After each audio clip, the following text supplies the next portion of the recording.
tuomaruudulle saakka. Niinpä takaisin Kesselille, Jokinen paikkaa tilanteen uudelleen itse ja paine lyödään sinne. Ja se tietää sitä, että Wisniewskillä on jälleen kiire, kun Ruuto tulee ja tulee rajusti päälle. Sieltä tulee sitten Jokinen päälle. 2 kovaa taklausta. Sitten tulee kyllä suomalaisrangaistuskin valitettavasti. Siellä jää yhdysvaltalaispelaaja sinne pitkälleen ja tällä tavalla siitä lähtenee Olli Jokinen rangaistusaitioon.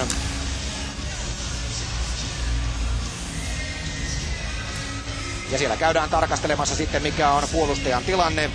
Eli siinä on Tim Gleason, jota Olli Jokinen taklaa, kun peliä on pelaamatta 3.31 ja hän lähtee saman tien siitä sitten pukusuojaan. Ja nyt katsotaan vain, ettei tule isompaa rangaistusta. Laita taklaus siinä on kysymyksessä ja nyt sitten vain katsotaan mikä on tuomio. Onko se 2+10 minuuttia. 3.31 on ottelun ensimmäistä erää jäljellä ja tietysti niin kuin sanottu aika rajua on kyllä nimittäin 5+20 on hurja tuomio, Jokinen pelistä poissa. Otetaan kiinni siihen, mikä nyt varmasti kotisuomessakin eniten kansaa puhuttaa, eli mitä meidän raatimme on mieltä Olli Jokisen taklauksesta. Me voimme katsella sen uudestaan ja ennen kaikkea siitä, oliko tuo 5+20 oikeutettu. Tuossa on seuraus, Gleason ulos ja tässä tulee. Hidastus oli hiukan heikonlainen, mutta kyllä siitä näkyy ennen kaikkea se, että venäläistuomari on käsi ylhäällä. Jarmo, mitä sanot?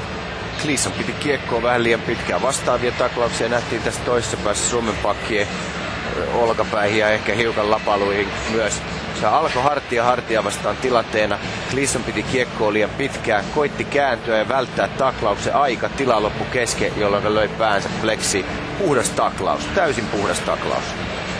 Joo, se oli siinä oli hyvin selkeästi molemmat uistimet jäässä ja sitten meni hartia vastaan siihen, että en nähnyt niin kuin siinä missään tapauksessa, mutta sen verran muistutan meidän katsojiakin, että silloin kun on venäläiset tuomarit ja tulla tähän kansainväliseen laatikkoon, niin voi odottaa ihan mitä tahansa, että tässäkin on tämmöinen syy ja seura.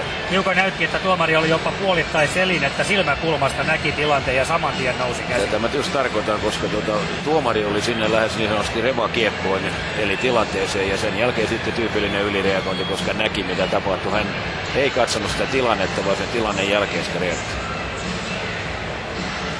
Tässä se näkyy erinomaisesti. Kyynärpää Meidän tuomiomme on, että kyynärpää alhaalla.